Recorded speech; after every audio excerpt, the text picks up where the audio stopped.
কোন সন্ত্রাসী থাকবে না, কোন লুটেরা থাকবে না। আমাদের বিরুদ্ধে একটি দল নির্বাচন করছেন, আমাদের বিরুদ্ধে অনেক কথা বলছেন। আপনারা দেখেন, আপনারা ইউনিয়নের যিনি নেতৃত্ব দিচ্ছেন তার কাছে বিচার পর্যন্ত কেউ নিতে আসতে সাহস পায় না।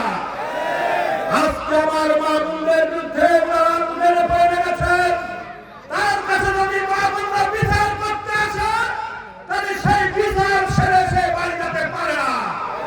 এই হচ্ছে ওই দলের চরিত্র।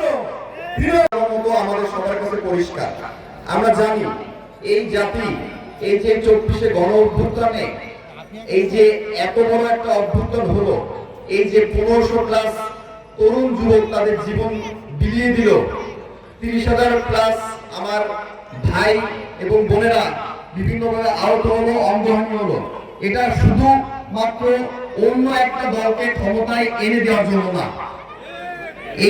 এই পরিবর্তনটা হওয়ার মূল কারণ ছিল আমরা চেয়েছিলাম বাংলাদেশটা যেন এটার জন্য একটা বৈষম্যহীনতা দূর হয়ে একটা বৈষম্য যেন এই বাংলাদেশের নতুন করে সমস্ত মানুষের ভিতরে যেন এই শ্রেণীর জন্য বজায় রেখে চলতে পারে।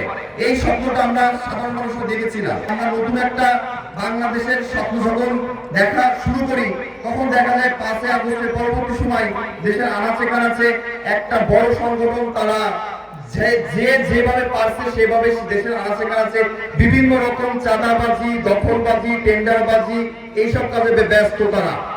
তো মানুষজন ভালো মন্দ কোনটা সেটা মানুষজন জানে। অতএব যদি কেউ মনে করে যে আমরা সাময়িক নির্বাচনের সময়টায় আসছে বলে এই দেশের মানুষকে কিছু প্রণোদনামূলক প্যাকেজ তাদের সামনে নিয়ে এসে যে আমরা তাদেরকে ভুলিয়ে বালিয়ে আমরা নির্বাচনে এবারটা তাদের আন্ডারে নিয়ে নেবে, এটা সম্পূর্ণ তাদের ভুল ধারণা। বাংলাদেশ মানুষ এইসব জিনিস এখন আর বিশ্বাস করে না। এখন মানুষ কথা বলতে শিখে গেছে। এটা তো বোকার কথা, কারণ নিজেই বোঝে না যে আমার পিছনে 1000 ছিদ্র আর সূর্যের পিছনে একটা ছিদ্র।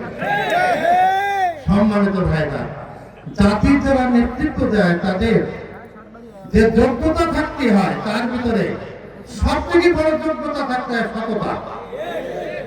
আমাদের আমিরি জামাত নিয়ে তারেক রহমান যে কথা বলছে, আসলে আল্লাহ তাআলার মায়ের বড় সাংঘাতিক যে তারা যে হ্যাক করাইছে, হ্যাক যিনি করছেন তিনি অ্যারেস্ট হয়েছেন এবং এটা করাইছে ইরাক। এখন তাদের মুক্ত আসলে কোন জাতীয় নেতার মুখ দিয়ে অন্য একজন নেতার বিরুদ্ধে এই জাতীয় কথা আসতে পারে না। আজকে যাকে বরিশালে বলছে ডাক্তার শফিকুর রহমান সালেহ, আমি সাক্ষী 2006 সালের মার্চ মাসের 25 তারিখ ঢাকা স্টেডিয়ামে আমাদের রোপণ সম্মেলন ছিল। তারেক রহমানও সেখানে মেহমান ছিল এবং ডাক্তার শফিকুর রহমান ছিলেন দ্বিতীয় চেয়ারে, দ্বিতীয় সারিতে, তারেক রহমান ছিল প্রথম সারিতে। তুমি কি আমাদের নেতৃত্বকে চেনো না? পরিচয় নেই? আশ্চর্য লাগে। সম্মানিত ভাইরা, ক্ষমতা এমন একটা জিনিস যে মানুষের বিবেক শক্তি হারাই ফেলায়। আমি আপনাদের প্রতি উদাত্ত আহ্বান জানাবো, আমাদের বিরুদ্ধে তারা যা কিছুই বলুক আমরা ফিরে যাব কোরআনের দিকে, হাদিসের দিকে, ইতিহাসের দিকে। আজকে বরিশালের একটা জনসভার প্রতি আমি লক্ষ্য করলাম, সেখানে একটি দলের প্রধান তিনি বলছেন আমরা নাকি গুপ্ত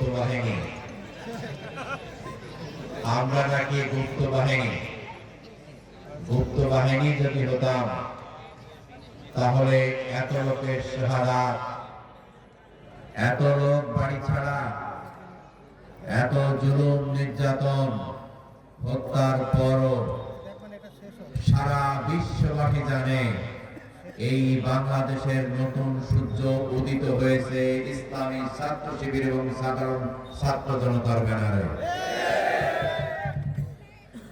আপনারা গুপ্ত বাহিনী বলে এই জনগণ থেকে আমাদেরকে বিচ্ছিন্ন করতে পারবেন না। এই ব্যর্থ প্রচেষ্টা আগামী 12 তারিখে ব্যালট বিপ্লবের মাধ্যমে এই জনগণ আপনাদের উত্তর দিবে। এরপরে একটা কথা বলছেন, সেটা হলো আমাদের দলের আমিরের আইডি থেকে নাকি মহিলাদের ব্যাপারে একটি কুরুচিপূর্ণ বক্তব্য দেওয়া হয়েছে। কিন্তু দুঃখের বিষয়, এই বক্তব্য বাংলাদেশের মানুষ, খেটে খাওয়া মানুষ, সাধারণ মানুষ, গার্মেন্টস কর্মী এবং মহিলারা পর্যন্ত প্রতিবাদ করছেন। তারা বলছেন জামাতের আমির এত পাগল নয় যে এই সময়ে সেই বক্তব্য দিতে পারে।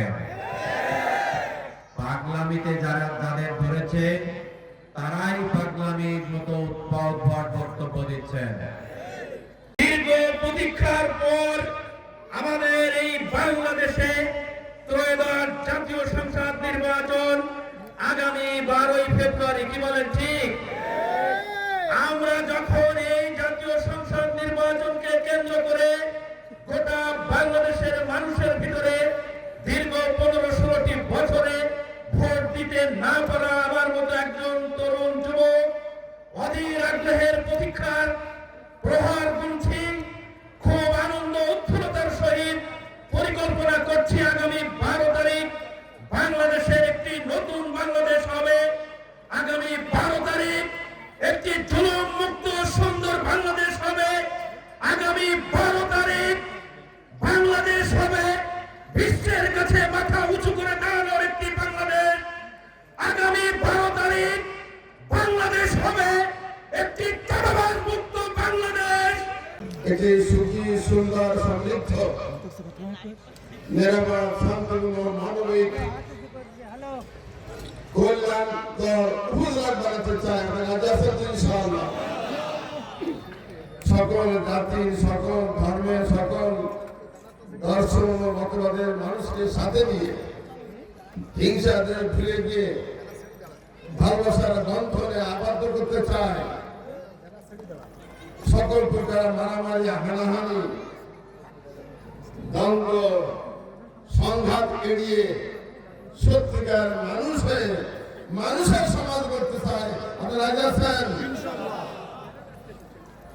আমার বক্তব্য হচ্ছে কোনো প্রতিহিংসা নয়, প্রতিশোধ নয়, বরং যারা দুর্বৃত্ত